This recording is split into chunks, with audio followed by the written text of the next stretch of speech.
আমাৰ গোটেই অসমলৈকে ধৰ্মঘট চলি আছে কাৰণ আমি প্ৰায় মাটি দিয়া 10 বছৰ হৈ গ'ল 2 বছৰ ধৰি হে দৰমহা পাই আছোঁ কিন্তু আমি 6-7 বছৰ ধৰি খাটি আছোঁ ইয়াত বিনা 1 টকা মজুৰিত খাটি আছোঁ 2 বছৰ ধৰি আমাক 6,500 টাকা ন্যূনতম এটা দৰমহা দি আছে কিন্তু আমাৰ দাবী হৈছে আমাক শ্ৰমিক আইন অনুসৰি যিমান দৰমহা আহে সেইটো আমাক দিব লাগে আৰু আমাক এংগেজমেণ্টৰ পৰিৱৰ্তে অফিচৰ পৰা আমাক এপইণ্টমেণ্ট লেটাৰ দিব লাগে আৰু আমাক আমি চাওক 12,000 ভোল্টেজ 11,000 ভোল্টেজৰ লগত আমি খেলা মেলা কৰি থাকোঁ গোটেই দিন হয়তো আমাৰ কিবা হৈ যাব পাৰে সেইটো ডাঙৰ কথা নহয় কিন্তু আমাৰ এটা ইনস্যুৰেঞ্চ আমাৰ এটা থাকিব লাগে যদি আমাৰ কিবা হৈ যায় যাতে চৰকাৰে আমাৰ পৰিয়ালৰ কিবা এটা সা সুবিধা বা কিবা দায়িত্ব গ্ৰহণ কৰে সেইখিনি দাবী আমি লৈ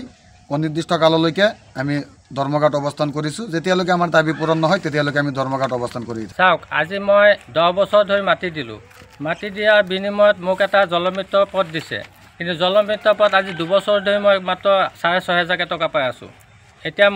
মই যিখিনি মাটি দিছিলোঁ মোৰ মাটি দিয়াৰ বিনিময়ত এটা এগ্ৰিমেণ্ট হ'ল চৰকাৰ আমাৰ ডিপাৰ্টমেণ্টৰ লগত এই হেৰি এগ্ৰিমেণ্টত লিখা আছে যে মোক এটা 4ৰ্থ শ্ৰেণীৰ কৰ্মচাৰী পদ ঠিকা ভিত্তিত দিয়া হ'ব কিন্তু আজি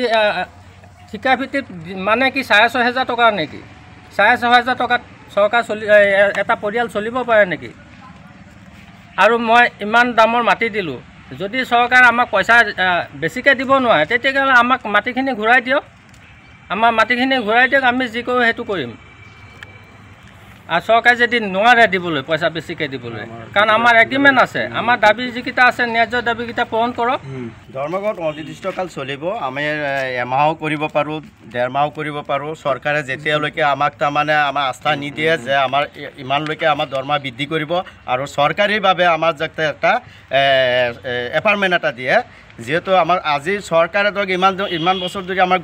কৈয়ে আছে যে আজি দিম কালি দিম দৰমহাটো বঢ়াই দিম কিন্তু আজিলৈকে আমি দৰমহা পোৱা নাই 6,500কৈ দিয়ে আছে আমি এইটোৱেই ভাবোঁ যে চৰকাৰে আমাক যাতে অতি সোনকালে আজি জানুৱাৰী মাহতে যাতে আমাৰ 30 তাৰিখৰ আগত যাতে আমাৰ দৰমহাটো বৃদ্ধি কৰে লগতে আমাৰ যিটো চাকৰিটো এই চাকৰিটো যাতে স্থায়ীভাৱে যাতে আমাৰ